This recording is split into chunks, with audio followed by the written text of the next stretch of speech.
因为我们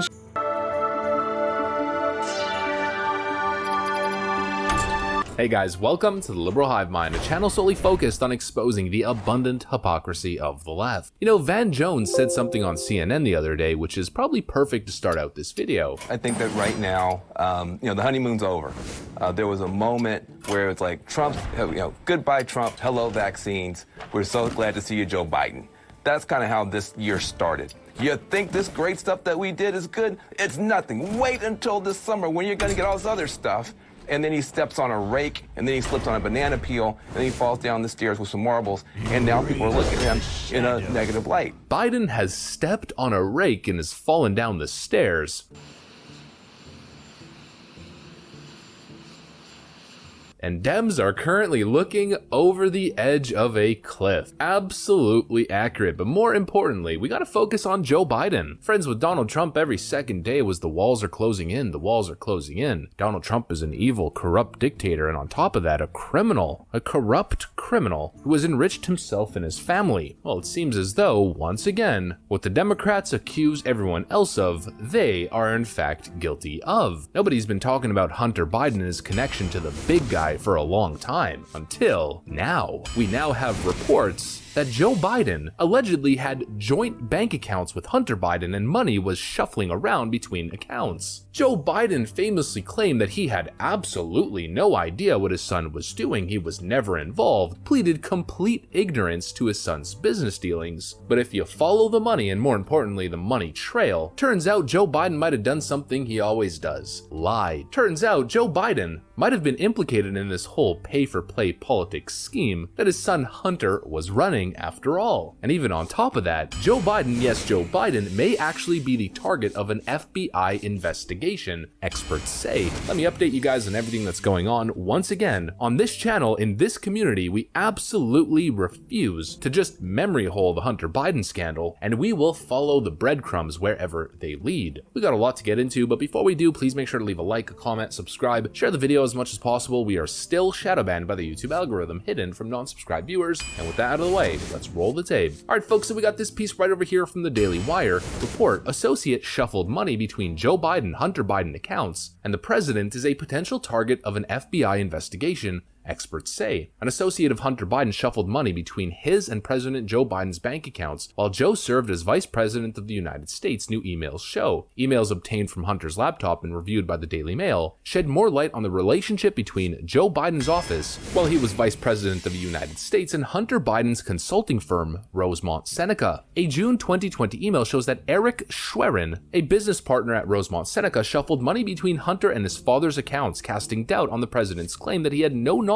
of his son's business ventures and overseas dealing. The report also suggests that the president may be investigated by the FBI as part of its probe into Hunter's tax affairs, according to experts. The president continues to deny that he and his son discussed Hunter's business ventures. Past emails obtained by Hunter's laptop, left at a computer repair store in Delaware and never reclaimed, suggest that Joe, while he was in fact vice president, met with multiple foreign officials who worked with Hunter, with at least one meeting being organized by Hunter himself. On June 10, 2010, Schwerin emailed Hunter about taking money out of his father's account to put it into Hunter's. Schwerin said that the president owed his son the money. Now, I find that a little bit interesting, and here's probably the one thing: Hunter Biden was a crackhead. In what universe are crackheads the one collecting on debt instead of the ones that are in debt and taking money from everyone else and leeching in order to fund their drug use? Don't you guys find that a little bit odd that Hunter Biden was sending his father money, that Joe Biden owed Hunter money instead of the other way around? I find that absolutely spooky, but the connections continue to be made. Big guy, we've heard it a million times before. All roads always lead to the exact same conclusion and end destination.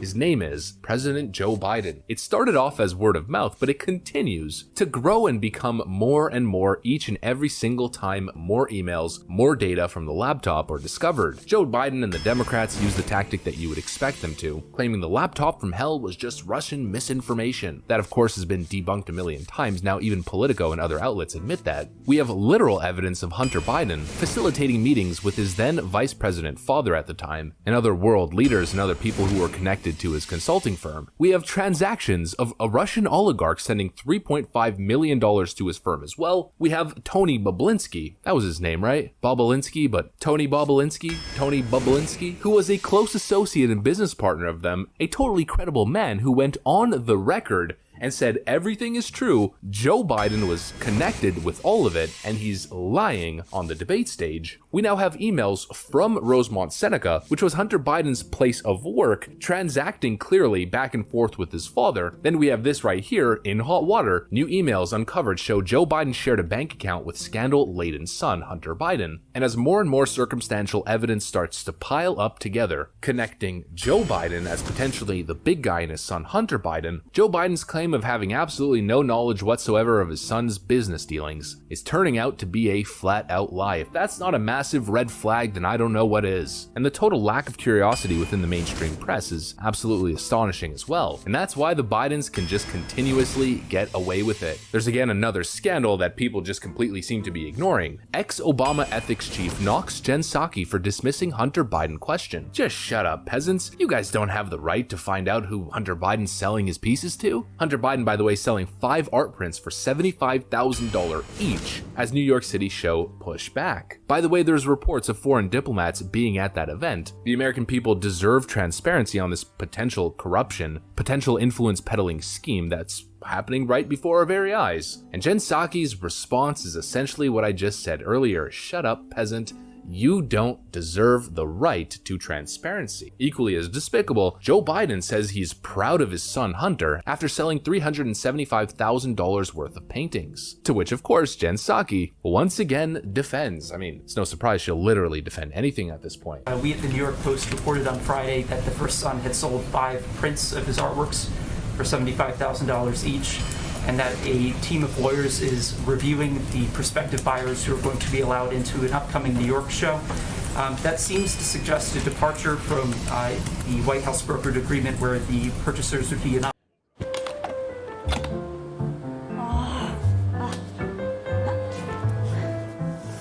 享受这一刻，来一刻。確かめられない言葉の香りを追いかけて anonymous. I was hoping you could say if the White House knows who purchased the 5 prints and whether there is indeed a departure to the arrangement that there would be an anonymity here. I know this is your favorite topic, but it still is the purview of the gallerist.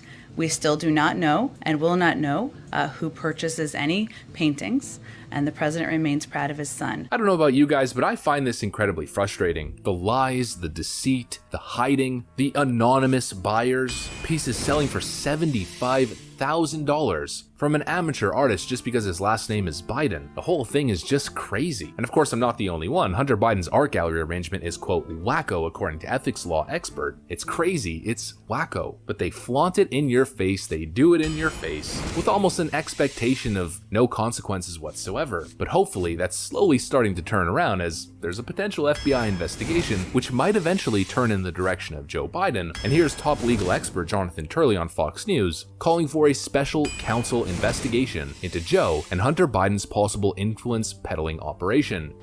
Yeah, this undermines much of what the president has said, but it's not the first time. You know, the president has repeatedly said he has no knowledge, no involvement in these investments. That has been contradicted by witnesses and emails. He's referred to in some emails as the big guy, and some of those emails indicate an actual percentage cut was discussed for now President Biden.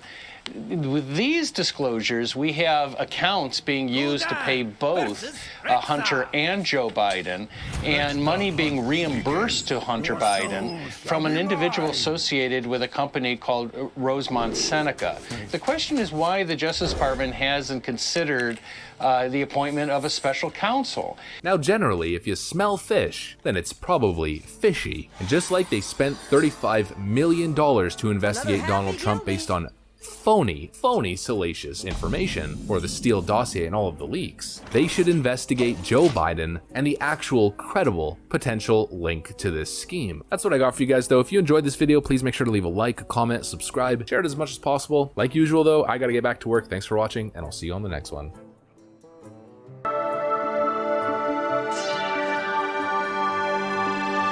Hey guys, welcome to the Liberal Hive Mind, a channel solely focused on exposing the abundant hypocrisy of the left. I don't know about you guys, but at first Joe Biden and his administration were frustrating. They were making me frustrated. It started off as frustration, now I'm just pissed off. Imagine you own properties, let's say you're a landlord, and you hired someone or you have someone who works under you that you're supposed to trust, who's in charge of maintaining and keeping those properties in order. He let the grass grow as long as can be, there's mold, water damage, not cleaning anything, it's all disgusting.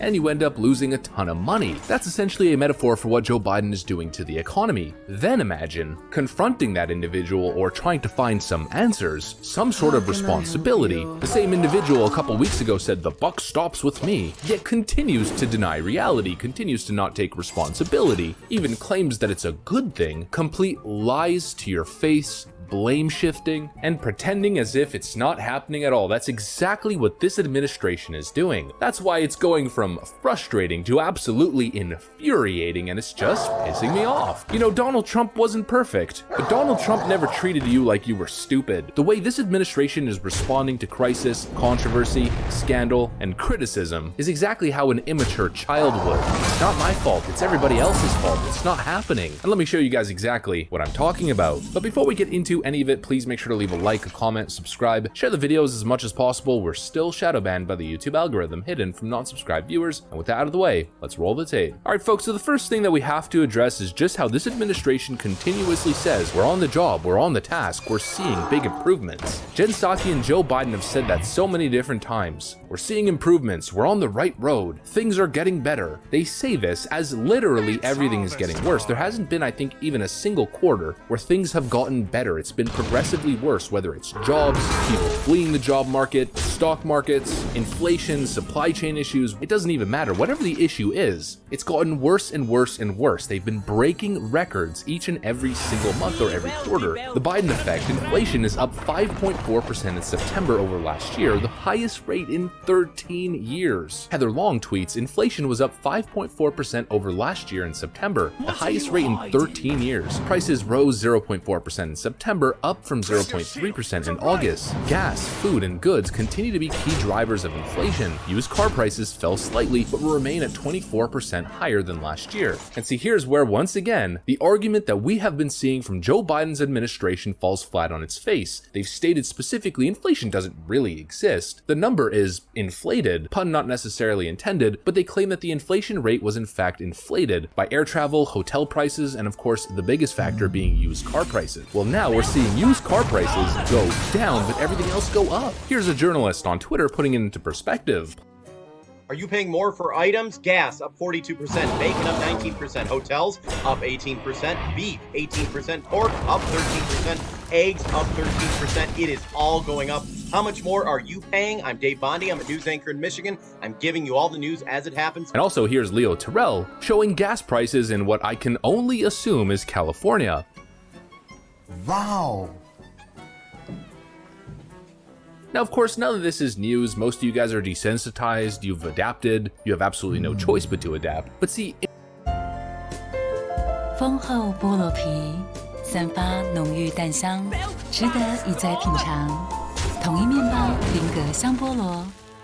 inflation getting worse isn't the news. That's not what I'm trying to point out here. That was our prediction, that it would continue to get worse and most likely persist all the way to 2022, 2023. This is pretty much all as expected. You know what's despicable? How the Biden White House knows that it's a problem, yet they send out spokespeople who show up in the media and try to tell you that somehow inflation is good for you. Biden White House Chief of Staff believes inflation and supply chain crisis are high-class problems. These absolute clowns. It's a high-class problem. What are you even on about? The current situation is absolutely perfect for the billionaire class to expand their billions. Guess who makes a whole lot of money when inflation runs rampant? It's the top 1%. Guess who makes a whole lot of money during lockdowns? It's the 1%. Guess who makes a whole lot of money during recessions? It's the 1%. The Democrat Party can no longer identify as a party for the working class. They have lost that title. I mean, this stuff is just absolutely despicable. Take a look at this headline from the Washington Post. America needs higher longer lasting inflation. We all remember the article that got absolutely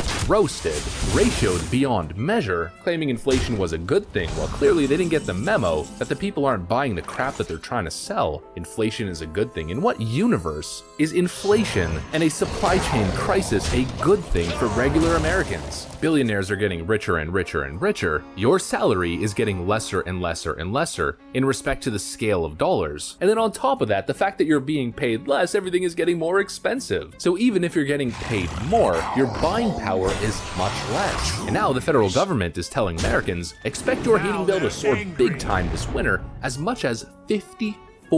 54%. Just expect it, take it. CNN telling you don't expect for shopping to go back to normal. And the current White House taking absolutely no responsibility whatsoever. Jen Psaki responds, we're not the Postal Service, UPS, or FedEx. Jen Psaki, when asked about supply chain issues delaying Christmas deliveries, it's not our fault. Really? The cost of energy soaring is not your fault? The cost of gas soaring is not your fault? After Joe Biden attacked domestic oil production, sure, it has absolutely nothing to do with you guys. But what about the new federally imposed jab mandates from tyrant Biden? Does that maybe have something to do with the bottlenecks? Of course not. We're not UPS. Jen Psaki's response, don't blame us. We're not the Postal Service, UPS, or FedEx. Even though Bloomberg is reporting worker jab mandates raise transportation bottleneck fears. You think there's a correlation? No, of course not. Why would there be? Joe Biden takes office and then all of a sudden, a couple months into his administration, hashtag empty shelves Joe is trending on Twitter amid Biden's supply chain crisis. You've seen empty shelves before based on panic buying during the early days of the COVID pandemic. This is not due to panic buying. This is something else. I mean, for Pete's sakes, even a Democrat,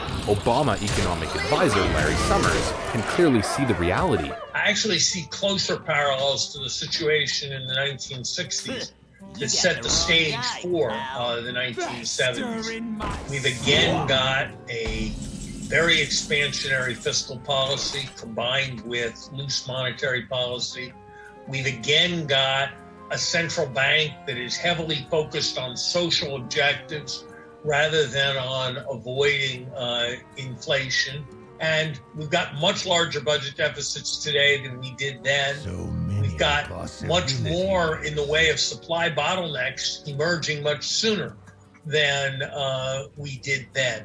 So I think we're looking at a very serious kind of situation. A central bank that is focused on social issues instead of economic. If that is not a recipe for disaster, then I don't know what is. And speaking of the Treasury, Janet Yellen, Treasury Secretary, piles on to the disingenuous rhetoric coming out of the Biden White House. Janet Yellen gets called out after claiming proposal for IRS to get bank account data is about holding wealthy Americans accountable. So the Democrats sneaking into their bill a provision that allows the IRS to spy on your bank account, your PayPal, your Venmo, for any account that has over $600. $600 is really about holding wealthy Americans accountable. You know, the people who will be able to skirt all of this stuff and probably have offshore bank accounts. It's really about them. It all feeds into the constant grift that we see from Democrats. They claim to be for the working class, yet all they ever do is enrich the corporatist class at the detriment of the working class. They'll increase your taxes, make you pay way more for way less, and tell you they're helping you. They'll create an environment for the greatest transfer of wealth to the billionaire class ever seen in American history, and they'll tell you it's a good thing, you're saving lives, keep doing it. They'll spy on your $600 bank account, making sure you're paying every penny in taxes, because their priority is Jeff Bezos. Give me a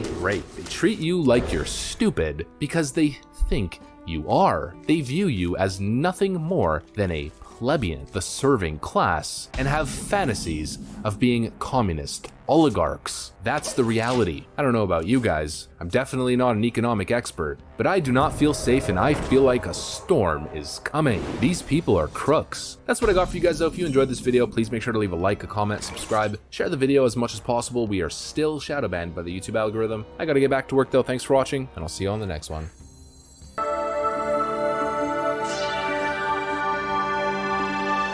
Hey guys, welcome to the Liberal Hive Mind, a channel solely focused on exposing the abundant hypocrisy of the left. You know, I used to like Joe Rogan because he just seems like a chill guy, willing to discuss ideas, willing to defend free speech. But my like for Joe Rogan is evolving into something much greater. Joe Rogan is becoming the guy. It started off as he had an impact in the culture war, but at this point he's almost leading the charge. You know, we tend to clown on celebrities and NBA players, sports players in general. Ex-celebrity has such a big platform, such a responsibility, they have to use it. And then LeBron James opens his mouth and it's a total disaster. But with Joe Rogan, it's not even a meme. He's the guy who can get Dr. Sanjay Gupta from CNN to sit in front of him and absolutely toast the guy, full on barbecue the guy, and not only have an effect in the culture war, but have a seismic shift effect. Folks, millions upon millions upon millions of people have seen this one clip, and it is changing people's perspectives on CNN and the media apparatus as a whole. Now, I'm sure a lot of you guys know exactly what I'm talking about, but for those of you who haven't, we'll play the clip. I'll give you guys my analysis, my commentary. We'll probably transition into some different topics as well. The overarching theme being CNN sucks.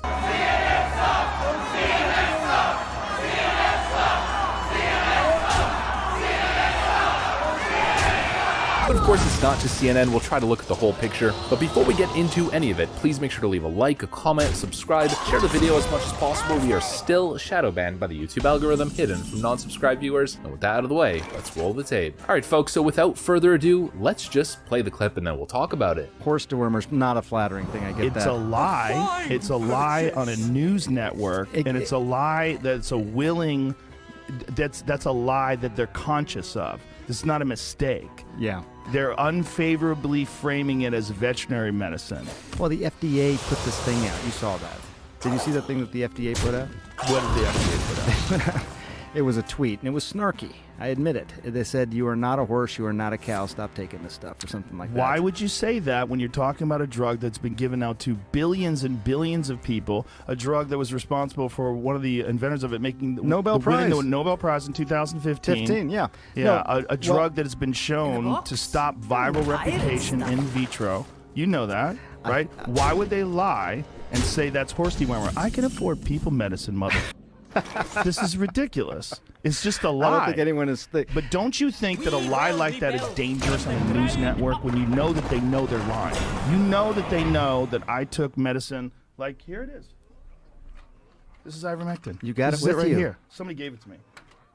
All right, hang on. The thing is, we're like going so fast. Like I feel like I'm missing. Do you think that's a problem? That your news network lies? Well, I don't. Dude, I mean, what did they say? They lied and said say? I was taking horse dewormer. First of all, it was prescribed to me by a doctor. Yeah. Along they with shouldn't have said it was a bunch of other medications. If you got a human pill, because there were people that were taking it, the veterinary medication, and you're not, obviously. You got it from a doctor, so that it shouldn't be called that. Ivermectin can be a very effective medication for parasitic disease, and as you say, it's probably, I think 250 million people have taken it around the world. More, I get that. Way more. So way more. Billions of people have taken it. Can I just come back to the one I want to talk about? Two things on the ledger. You have, before we get to that, does it bother you that the news network you work for out and out lied, just outright lied about me taking horse dewormer? They shouldn't have said that. Why did they do that? I don't know. You didn't ask? I didn't think you're the medical guy over there. I didn't ask. I should have asked before coming on your podcast. But they did it with such glee. No, yes, Joe. They did. I watched. You know, we always refer to the exact same analogy, the same metaphor, a deer caught in the headlights. This is the exact problem with the corporatist media class. Sanjay Gupta is the medical guy, the science guy at CNN. He's the guy that liberals kneel to as some sort of medical genius, medical god, and everything that he says is gospel. Knowing the fact that this is supposed to be equivalent to the health minister of CNN, you can just tell how hard he's self-censoring. He doesn't even want to talk about it. He's trying as hard as he possibly can to steer the conversation elsewhere, using politician-like tactics to try to somehow worm his way out of this. And I'll tell you one thing, Sanjay Gupta absolutely 100% unequivocally regretted sitting down face to face with Joe Rogan. Joe doesn't have anything to lose. Joe's not a corporatist shill with a CEO puppet master above him telling him what he can and can't say, what lines can and can't be crossed. Joe Rogan can do and say whatever he wants. And if he thinks you're full of it, he's going to take it straight to you. But really, what's incredibly interesting about this little interaction here is the fact that Joe Rogan is challenging Sanjay Gupta, who's the health guy at CNN, on all the bogus stories that CNN, of course, other liberal outlets have been pushing when it comes to the whole horse dewormer meme that we've covered a million times. And all of the information that we have been speaking of openly that we know is fact, Sanjay Gupta just pulled out of the back of his head. Don't you find it interesting how when they cover it online writing articles or when they're in front of the camera during their nightly news shows, they talk about the horse dewormer from a political perspective and use it as an excuse to attack the right. They use it in a partisan, despicable manner. While the entire time, they all know the actual facts of it. They know the facts so well that Sanjay Gupta can, off the top of his head, pull out all of the data and all of the numbers, clearly having a full-on understanding of what this, quote, horse dewormer is, yet choosing to report on it completely inaccurately and use it as a political weapon to attack and slander people on the right side of politics, or people on the center, or people who aren't falling for left-wing cult propaganda that CNN is disseminating to the masses. This is the can of worms that Donald Trump opened, folks. He exposed them for what they are, guts and all, and the snowball just continues and continues to roll down the hill, pick up steam, and grow to enormous size. And really, just think about the damage, think about the context. Not even necessarily from the freedom of speech element, which of course we've covered a million times, but not being able to have an open dialogue with lefties and to have the media establishment and the social media establishment crack down on free dialogue when it comes to science and medicine, not even be able to speak about particular substances that may actually save lives. Democrats continuously virtue signal about how they're trying to save lives, they're trying to save your grandma. Republicans find a study maybe like this one. Meta-analysis of 15 trials found that ivermectin reduces risk of death compared with no ivermectin. Average risk ratio of 0.38, 95% confidence interval 0.19 to 0.73. Moderate certainty evidence, meaning there's potential, and this isn't just some random article, this is a medically reviewed journal. Just take a look at the individuals. PhDs, chemistry majors, doctors. We're talking about legitimate stuff. The American Journal of Therapeutics from July and August 2021. Yet we can't even have this conversation, and you have these absolute fools in the media who use it as a political attack, who completely twist the narrative and continuously push this propaganda that it's some sort of veterinary paste meant for dogs and horses. They're absolutely despicable, corrupt propagandists, liars, and it's so bad in fact that even from March 31st, 2021, on the World Health Organization's website, the WHO advises that ivermectin only be used to treat COVID-19 within clinical trials. If it's a horse dewormer that's only supposed to be used on animals, then why is it that it's being used on humans in clinical trials? Their own sources even debunk them. These corporatist talking heads with clearly no integrity whatsoever who have sold their souls to the devil while putting on a fancy suit with nice clean white teeth, a big smile from ear to ear, pretending as if they're such friendly, compassionate, incredible human beings. But they're liars, and not just little white lies, destructive, despicable, morally reprehensible, society-breaking, divisive lies. Take a look at what Sanjay Gupta tweeted after his one-on-one with Rogan. I walked into the lion's den and spoke with Joe Rogan on his podcast for more than 3 hours. The jabs, ivermectin, and much more. Friends tried to get me to turn down his invite, but ultimately I'm glad that I did it. You're glad for what? Tried to play off as if it was just an innocent conversation. You got exposed as a corporatist, propagandist, lying, CNN Democrat operative. And what's even worse is now knowing the fact that you're pushing politically motivated misinformation. It'd be one thing if you were a little Brian Stelter, but you're not. You're CNN's chief medical correspondent, and you prove to everyone that you cannot be trusted. You have no integrity. Snakes in the grass, folks. They pretend to be virtuous, they pretend to be good people, but they are anything but. They pretend to be virtuous, they pretend to be good people, like I said, wearing fancy suits and a big smile, but they're liars. I just mentioned Brian Stelter. The network that pushes falsehood after falsehood and pits Americans against each other is the same network promoting this absolute clown, Brian Stelter, promoting his new book, Hoax. You know what's a hoax? You know what's a dangerous distortion of truth? The way you and your compatriots at CNN cover the whole ivermectin story. You know what's dangerous misinformation and a distortion of truth? Trying to convince tens of millions of Americans Americans that Donald Trump was somehow a Manchurian Russian puppet candidate. And they do it while slapping you in the face. They push misinformation while writing books on how evil misinformation is. They divide the country and even promote medical misinformation campaigns in order to pit Americans against each other. And while all of this stuff is going on, you see CNN talking heads on Twitter tweeting and retweeting, virtue signaling about how bad division is and how badly divided the country is and how people don't trust in the media anymore. Why? Because of Donald Trump and his war on journalists, while pushing the most despicable distortions of truth. Joe Rogan just exposed the whole thing. You saw it for yourself. A medical correspondent who refused to have an open medical discussion because he's a paid partisan shill who would rather be dishonest than collect millions from CNN instead of telling the truth, having dignity, and doing the right thing. These people have sold their souls to the devil, folks, and it's very clear to see. That's what I got for you, though. If you enjoyed this video, please make sure to leave a like, a comment, subscribe, share it as much as possible. I gotta get back to work, though. Thanks for watching, and I'll see you on the next one.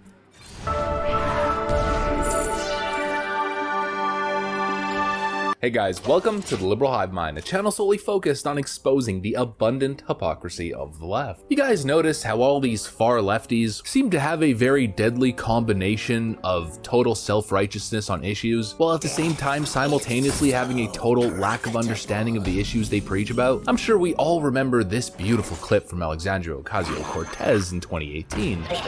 You used the term the occupation of Palestine. What did you mean by that?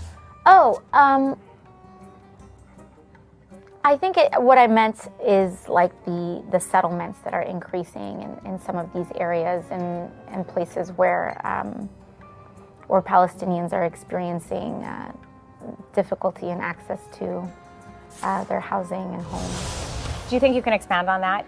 Yeah, I mean, I think I'd also just, I am not the expert on geopolitics on this issue. Let me make a declarative statement about the occupation of Palestine. Classify the Israeli government as extreme as you possibly can, an authoritarian state who are occupying and oppressing a subclass, while literally in the exact same statement claim, I'm not an expert on geopolitics, I'm not an expert on this issue at all, but I will make these grandiose declarative statements. You know, I'm not an expert on the Middle East either. I don't know the full history of Israel and their conflicts with other Middle Eastern countries. So for the most part, I keep my mouth shut. Far lefties, however, have absolutely no idea how to do that and will have an opinion and try to lecture you on everything, regardless of how clueless and uneducated they are. And here we go again, we have another moment just like that beautiful AOC moment from 2018, this time with the founders of Ben & Jerry's from Ben & Jerry's Ice Cream. I'm sure you guys have been paying attention. They've taken a very, very significant stance in the culture war. They have taken the stance of total far lefty activism, but when push comes to shove, when it affects their bottom line, they look like absolute fools who don't actually stand by what they believe in, and they got totally exposed on Axios on HBO. Let me show you guys. They were asked a very simple question and were left absolutely speechless. One of the most hilarious moments I have seen. But before we get into any of it, please make sure to leave a like, a comment, subscribe, share the video as much as possible. We are still shadow banned by the YouTube algorithm, hidden from non-subscribed viewers. And with that out of the way, let's roll the tape. Alright friends, so just take a look at this. I don't really have to say too much, the clip will speak for itself. Disagree with the Israeli government policy, why not just stop sales completely? Well, I disagree with the U.S. policy. We couldn't stop selling in the U.S. I think it's fine to be involved with a country, to be a citizen of a country, and to protest some of the country's actions. And that's essentially what we're doing in terms of Israel. We hugely support Israel's right to exist, but we are against a particular policy. You guys are big proponents of voting rights. Why do you still sell ice cream in Georgia? Texas, abortion bans. Why are you still selling there?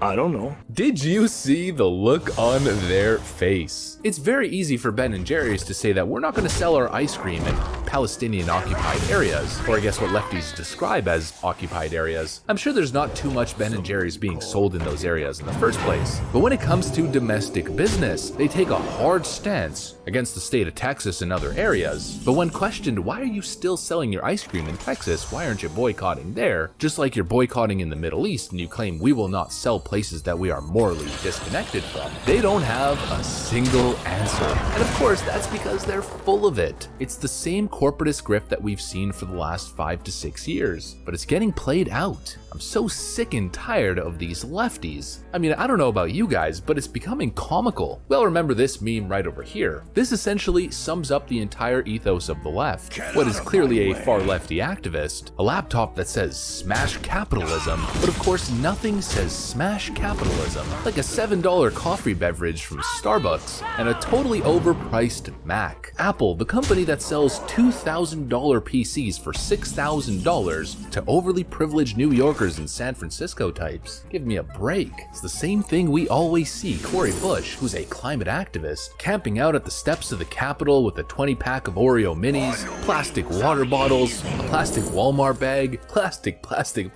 as far as the eye can see from left to right. And these are the people who are claiming that they are protecting the environment. It's a joke.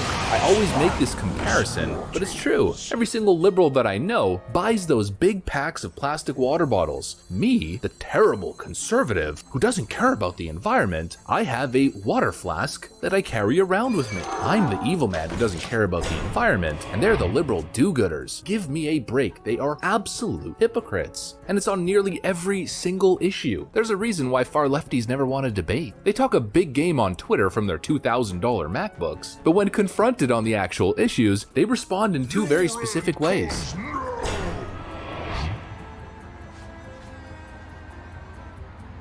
I don't know. I am not the expert on geopolitics on this issue. Yet they lecture and lecture and lecture how terrible the capitalist system is. Yet they all live in New York and California. They're all consumers. And I don't mean just a regular consumer, not the word consumer, the meme version, consumer, who play into the cheapest marketing tactics and do nothing but consume and consume and consume and lecture the rest of the world on why they shouldn't be consuming. Why do you think Ben & Jerry's got into this grift in the first place? Clearly, you can tell their motives are very profit-oriented. All you gotta do to increase your sales by the millions in liberal areas and liberal cities is pander politically, slap a flag or two on your product, and the liberal reaction will be as follows. It's basically as simple as that, and these corporations have figured out the grift. You know, we say get woke, go broke a whole lot of times, but honestly, I don't think they'd be doing it. I don't think they'd be getting woke if they were going broke. Maybe we underestimate the consumer class. I mean, the majority of these people are already $100,000 deep in student loan debts. Clearly, they're not making great financial decisions. They're probably liberal in their politics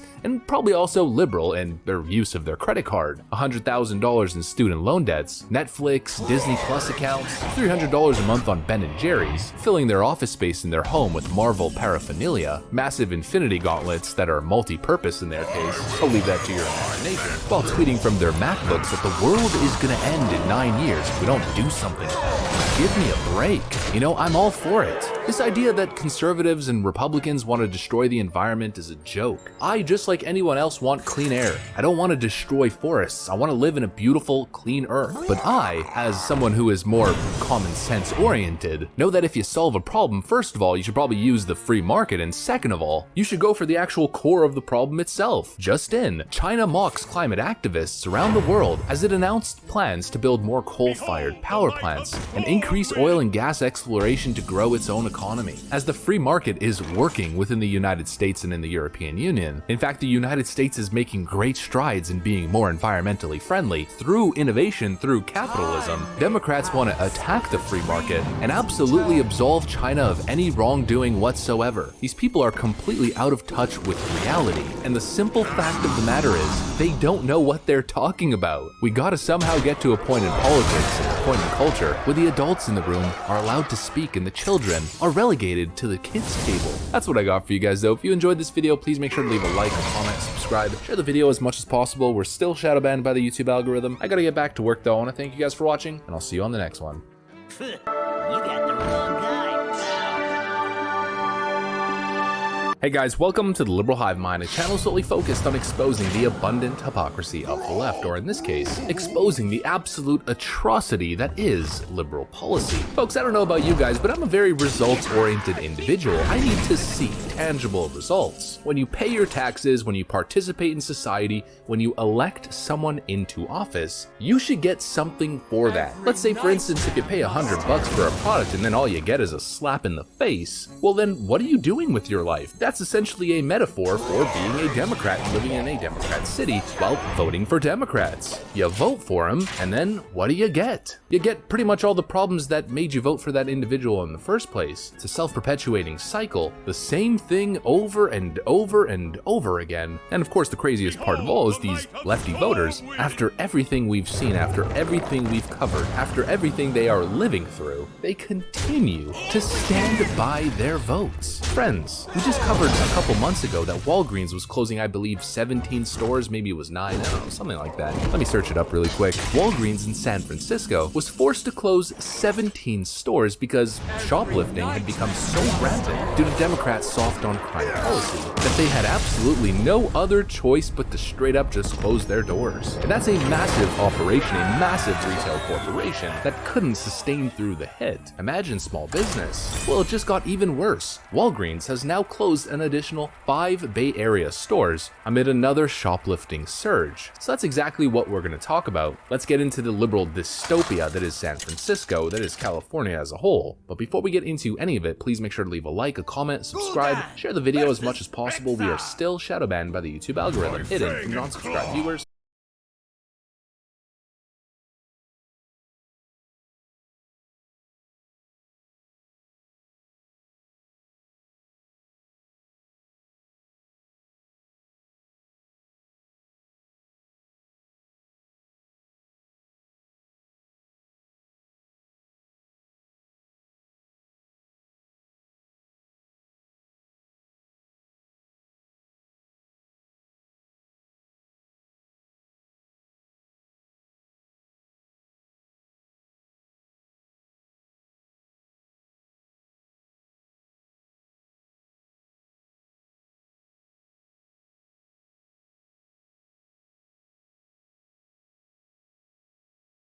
We are not immune to that, Caruso said. Retail theft across our San Francisco stores has continued to increase in the past few months to 5 times our chain average. During this time, to help combat this issue, we increased our investment in security measures in stores across the city to 46 times our chain average in an effort to provide a safe environment, he added. Asha Safai, San Francisco Board of Supervisors for District 11, admitted to feeling devastated over the closure of a Walgreens store that has been a staple for seniors, families, and children for decades. I am completely devastated by this news. This Walgreens is less than a mile from 7 schools and has been a staple for seniors, families, children for decades. This closure will significantly impact this community. Very important choice of words, impact this community, of course, in a negative sense. Democrat policy is doing exactly that. They claim to care about working folk and communities, yet their policies do nothing but, quote, devastate them. I mean, when is San Francisco gonna wake up and take action? We're not just talking about a kid stealing a candy bar. We're talking about theft so rampant, the shelves are empty. Here's an example. This is what the stores look like. And it's not because of the coof pandemic. It's not supply chain issues. It's just straight up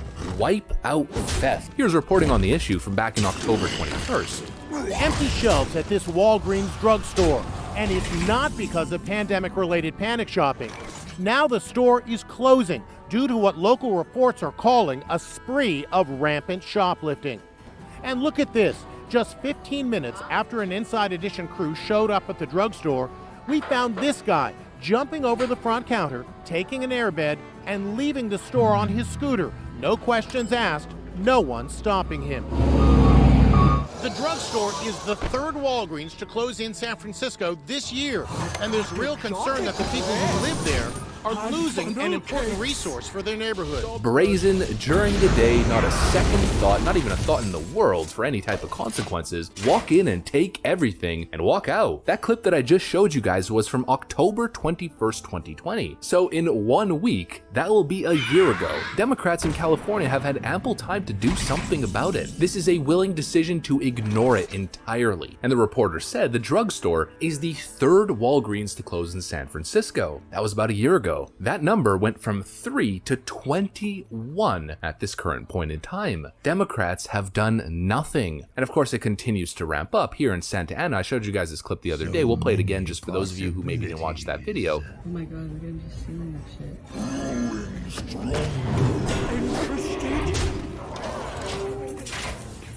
Move. I'm not moving, bro. The same thing's happening now except for prescription drugs. What do you think happens with those? They end up on the street and further exacerbate the opioid crisis. And how long are Democrats gonna get away with this mismanagement? Because that's exactly what it is. This is a deliberate choice. You know, when we were covering the Gavin Newsom recall election, Gavin Newsom kept going on about the California economy, just how great it's doing. It's doing real great for Mark Zuckerberg, but regular folk are being shafted. Small businesses, of course, getting shafted, but probably most importantly, taxpayers are being absolutely abused. These two headlines will essentially sum up San Francisco for you. San Francisco run homeless encampment costs $60,000 per tent. A new low for San Francisco, $20,000 designer garbage cans. Hey, there's feces and needles all over the place, and rampant crime, but hey, at least the city's Gucci garbage cans look pretty cool, don't they? I mean, if that was allowed to pass through, pretty soon people would be stealing those and reselling them on Craigslist and eBay. Democrats have completely lost their minds, and it's no surprise that the number of people who are planning to leave California and specifically San Francisco continues to rise. 56% of San Francisco Bay Area residents plan to leave in the next few years. 56%.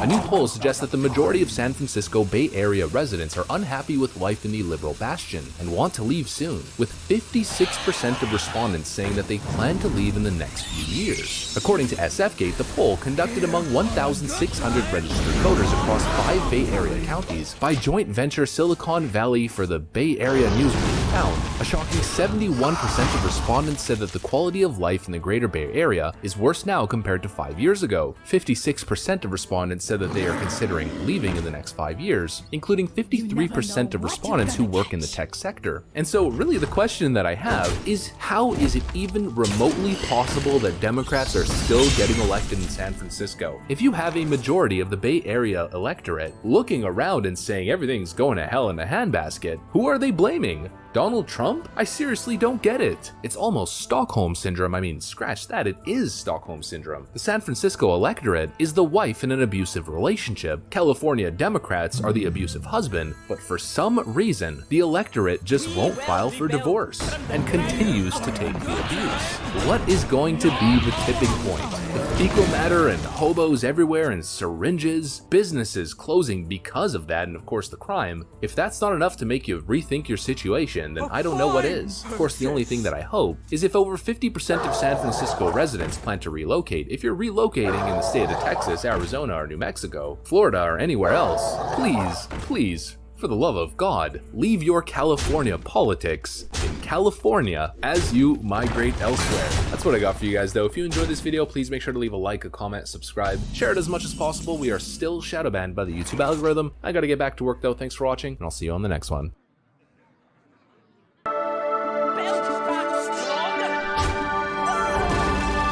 Hey guys, welcome to the Liberal Hive Mind, a channel solely focused on exposing the abundant hypocrisy of the left. And of course, folks, Democrat panic continues. Following districts, following polls, we've been talking about flips a whole lot. Districts that are flipping from one specific political party to the other, and in some cases, flipping for the first time in decades. But what do you notice is the trend? When's the last time we covered Republican district flips for the Democrats? I mean, one example could be the state of Georgia. Swing states going one direction or the other is a basic phenomenon, but in the grand scheme of things, when you're looking at specific voting districts, the trend is very clearly flipping from Democrat to Republican. House seats in the 2020 election tell you all you need to know. Every single toss-up going in the Republicans' favor, while once again, another shift towards the right side has Democrat strategists shaking in their boots. Republicans just flipped a Iowa House district in an area that's been held by Democrats for 46 years.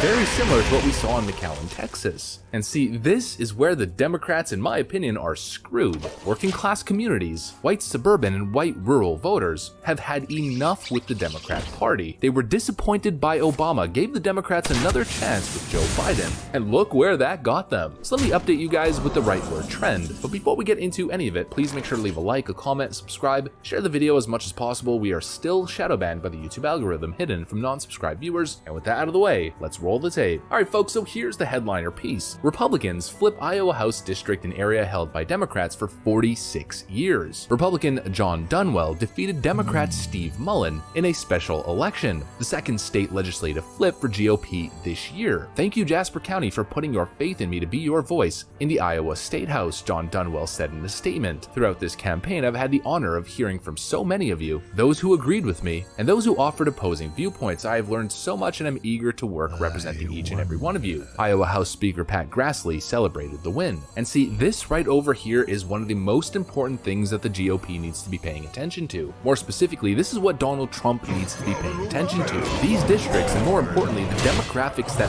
live in these districts, should be the #1 focus of Republican campaigning going forward. Moderate Democrats, independents, and white working class, and whites without a university degree voters. Now, Washington neocons, of course, they're going to play the Democrats' game. They're going to play into all the culture traps. Democrats are going to call them racist, and then Republicans are going to try very hard to not seem racist. To absolutely no avail, it's not going to make a change within the electorate. Donald Trump's political strategy needs to not focus on that whatsoever. Don't play defense to the Democrats' slander. Just target the working class with actual policy, and the game is over. The jig is up. Now, for the most part, Republicans haven't been making gain in that most important voter bloc. But what's important here is there is now an opportunity. Republicans haven't made gains, but Democrats have had huge losses within the exact voter space that Republicans need to win elections going forward. A great example is what's going on in the Virginia governor race, where the Democrat McAuliffe is seriously underperforming in respect to how Joe Biden did in the state. And now even CNN is full throttle covering that race, trying to sound the alarm for the Democrats. Take a look. I'm historically an independent voter. I have voted every which way you could vote. Amy Dodson is not defined by political labels. I was not a fan of President Trump. I didn't vote for him, and I didn't vote for Biden, but I did vote. That makes her an important wild card in Virginia, where she cast her vote early this week, for one reason above all. What led me to vote for Glenn Youngkin this time around was education. Education is a central issue in the final stretch of the closely watched Virginia governor's race, where the power of the parents' movement is suddenly front and center. How nervous are Democrats? It's just 3 weeks before the election, Jeff, election night. Don, significantly, 3 weeks from tonight will be election night, and they are really sending in everyone. We learned earlier today that former President Barack Obama will be coming to Richmond, Virginia in about a week and a half or so. First Lady Jill Biden coming. A lot of other surrogates. Democrats are very worried about this. They thought Virginia was a solidly blue state. They are learning that may not be the case at all. Of course, Terry McAuliffe's been around a long time. Glenn Youngkin, the outsider, the newcomer, is really catching on here. So the next 3 weeks are very critical, at least in the eyes of Democrats, Don. If that's not political panic, then I don't know what is.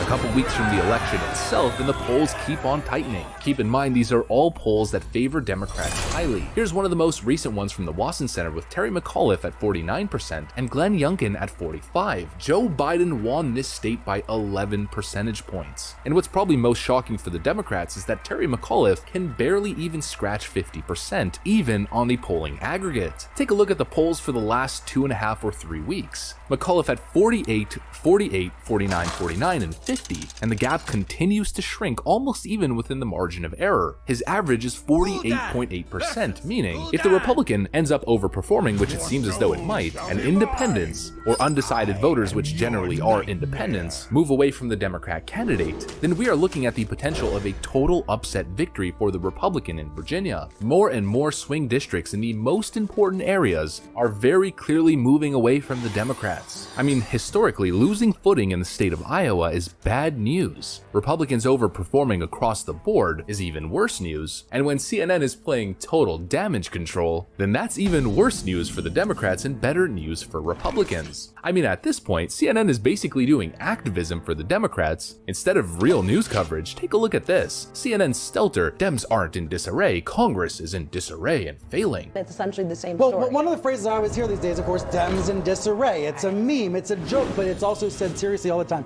The Democrats are in disarray. Is it more accurate to say it's Congress in disarray? Congress is failing? Absolutely. And when we say Dems are in disarray, it gives like a political game chips to both people, right? It allows someone like Manchin Sinema to go to the White House and have all this unbridled power, because then it becomes just like Aaron Sorkin power play, or people make jokes about Veep in the briefing room and I'm in the back like needing more Advil because I just don't have a tolerance for it anymore. But you're actually able to change the shape of what actual negotiations are when we use the phrase like Dems in disarray, and we don't just say, why isn't Congress working, Mr. President? And just one brief point here.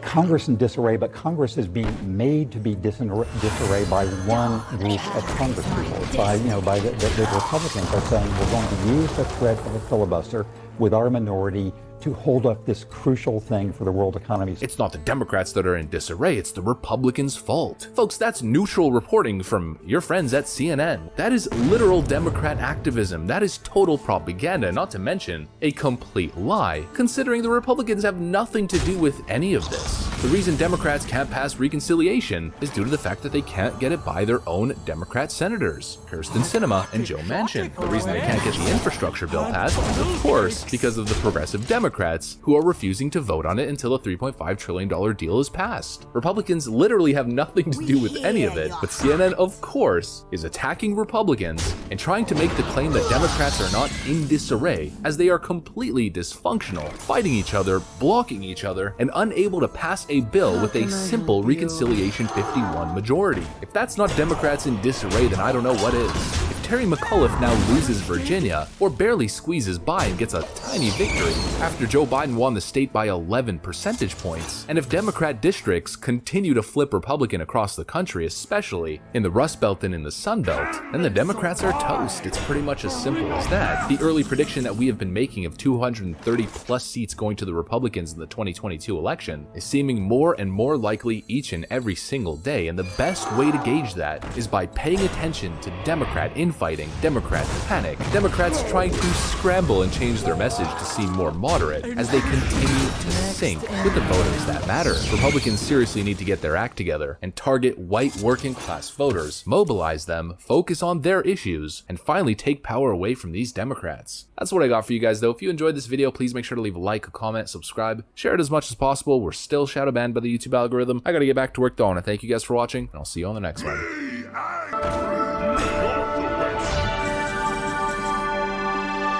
Hey guys, welcome to the Liberal Hive Mind, a channel solely focused on exposing the abundant hypocrisy of the left. The phenomenon has officially gone global, and pretty soon it's gonna go universal. It's become so powerful that pretty soon we're gonna get transmissions from alien planets with a very simple message. Let's go Brandon, which of course is code for F Joe Biden. Folks, it's transcended sporting events, protests, bars, and now it's transcended even borders as a massive group of protesters in the city of Rome in Italy chant F Joe Biden or Let's Go Brandon while passing the US Embassy in Rome. So we are going to talk about two specific topics in this video. Let me show you guys exactly what's going on across the world. We'll talk about Joe Biden's popularity, of course, crashing into nothingness. But in terms of policy and actual political analysis, I want to cover the weakness of Joe Biden on the foreign policy stage. I mean, for Pete's sakes, he's making Obama look strong as he continues to surrender across the globe. We got a lot to get into, but of course, before we get into any of it, please make sure to leave a like, a comment, subscribe, share the video as much as possible. We are still shadow banned by the YouTube algorithm, hidden from non-subscribed viewers, and with that out of the way, let's roll the tape. Alright folks, so here we go. Let's start off with the meme before we get into any of the serious, gritty political stuff. Let's Go Brandon goes global. Protesters in Rome chant Let's Go Brandon as they pass the US Embassy. Joe Biden! Joe Biden! Biden! Joe And so you guys know that I'm absolutely enjoying this phenomenon, mostly because my prediction was right. This F Joe Biden is more than just a political protest, and it's more than just partisan. It is a legitimate sentiment that's completely taking over. We are seeing some unprecedented stuff. This whole F Joe Biden phenomenon, I think, can be described in political terms by strongly disapprove. You know, generally when you're polling approval rating in politics, there's strongly approve, somewhat disapprove, or strongly disapprove. Usually there's a little bit of an even split between all four of those categories. But with Joe Biden, we are seeing something unprecedented. 50% of Americans, quote, strongly disapprove of President Biden's job approval. Now, seeing 50% disapproval is one thing. Seeing above 50% disapproval and near 90% of said disapproval being in the strongly disapprove category, not seeing an even split between somewhat disapprove, and I don't know, that's craziness. I have never seen that in my time of looking at approval ratings. This sentiment can be very easily described by one sentence that you're hearing reverberate across the world. Let's go, Brandon. You see where I'm getting at with this? Trump hysteria was manufactured. It was media propaganda specifically created to warp the mind of politically susceptible individuals to then mobilize against Donald Trump. For the most part, people have common sense. Democrat, liberal, independent, whatever you want to call it. And most people weren't falling for all the anti-Trump hysteria. Maybe they didn't like him or his policies or his personality. They were able to see the good and the bad, and a lot of people would say, I somewhat disapprove, I'm kind of in the middle, I guess I disapprove. But even with all of the manufactured outrage surrounding Donald Trump, you never saw 50% of Americans polled, and of course, Democrat-leaning polls with majority Democrats, 50% strongly approving of Donald Trump. Joe Biden, well, let's go Brandon. And when it comes to this phenomenon of let's go Brandon, I really don't think it's gonna get much better for Sleepy Joe. Let's talk once again about independent voters. When you look at Democrats and their voting priorities, it's generally healthcare, the environment, racism, etc. But when you look at independent voters and Republican voters, there's a much heavier overlap. The economy and national security are two of the top issues with those voters. Well, let's go over Joe Biden, who's bringing the Obama foreign policy doctrine, except much worse. Biden gives aid to Afghanistan after Taliban refuses to work with the US to contain ISIS. Instead of using aid to apply pressure on Afghanistan and the Taliban, who are now ruling it, imposing economic sanctions, holding aid back, and saying if you guys don't play the game, then you won't get the funds, Joe Biden caves and gives an untold amount of money to the Taliban who have taken over Afghanistan. The US drops Donald Trump imposed sanctions against 2 Iran companies. We saw the Obama administration deliver billions, pallets of cash to the Iranians. The absolute disastrous Iranian nuclear deal. Donald Trump came in, did the right thing, and Joe Biden immediately screws it all up. His decisions are not only making America look more feeble and more weak, but also presenting increasing national security risk to the nation. Afghanistan is just the start of it. So that's national security, and let's just say he's not doing too good with independent voters. Next, of course, is the economy. Joe Biden is unable to meet major challenges on clogged ports and snarled supply chains. If anything, his policies are making it much worse, and now we know that 88% of small business owners are hurt by supply chain disruptions. CNN is running damage control for the Biden administration, saying Americans won't be able to go shopping like in the before times. And so look, some people would say, well, what does Joe Biden have to do with any of it? Even though we know his policies are directly connected,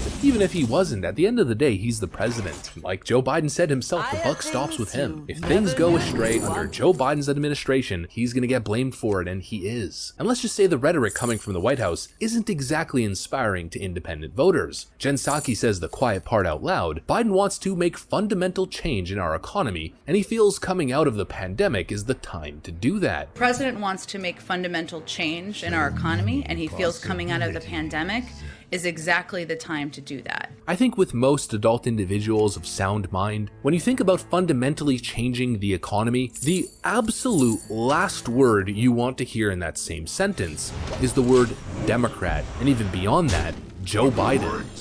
In 2020, more than 2.3 million restaurants jobs disappeared. 2.3 million restaurant jobs disappeared.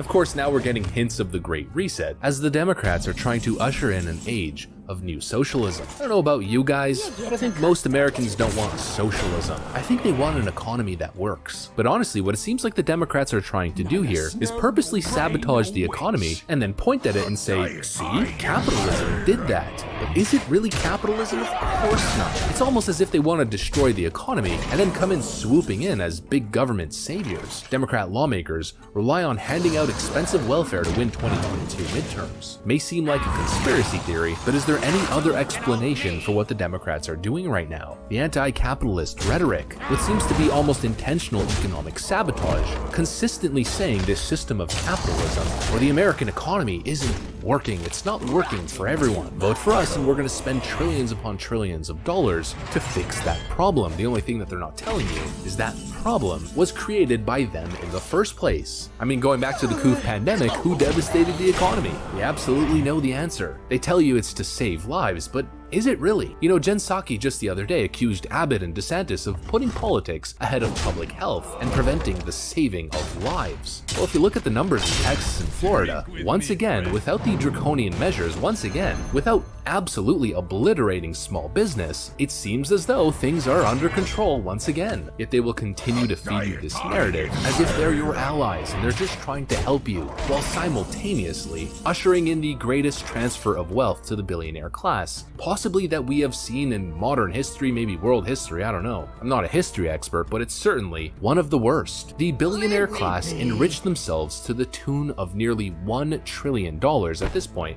It might even be above $1 trillion, mainly on the back of Democrat policy, yet they have the audacity to claim that they're working for you, or to claim that the economy needs reshaping, fundamental restructuring to benefit you. Are you really buying it? And do you think that Joe Biden is the man for the job? Or do you think it's just another Democrat scheme to make you further subservient to government, more dependent, as the wealthy corporatist oligarchs continue to enrich themselves to the tune of trillions of dollars? I don't know about you guys, but I'm smelling a rat, a Democrat. That's what I got for you. If you enjoyed this video, please make sure to leave a like, a comment, subscribe, share the video as much as possible. We are still shadow banned by the YouTube algorithm. I gotta get back to work though. Thanks for watching, and I'll see you on the next one.